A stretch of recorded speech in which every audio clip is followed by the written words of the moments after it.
Astăzi facem o provocare.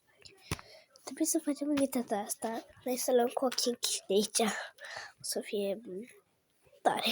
Ok, hai să-l facem. Eu țin acum ochii închiși.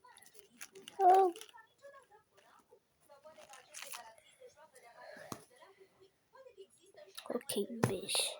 Trebuie să leg ce să fac cu bej. Să fac asta. Bun? Hai acum să vedem. Ok. O să facem cupa asta. Cum o să pun eu.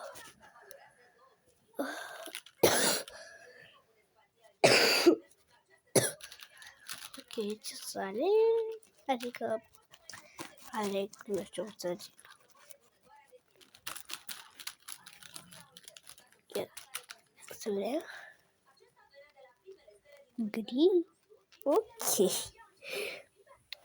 Nu știu ce poate să fie gri. Bun. Dată. Nu cred că am tipariul ăsta. Ok, acum hai să vedem ce să mai luăm.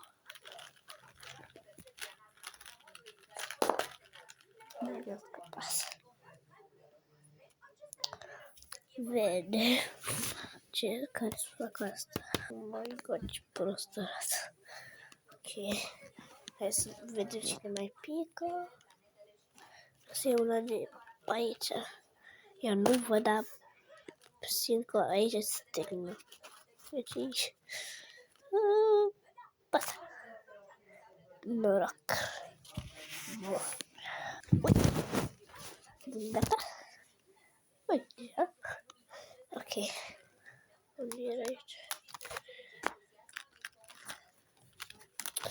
Aoleu.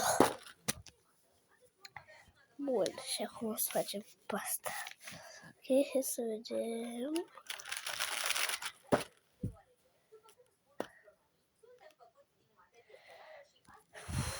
Nu știu.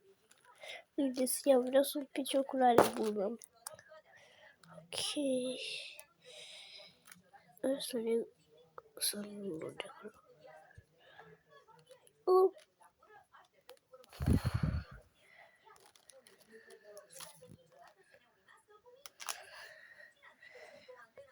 Aoleu. Wow. Oh my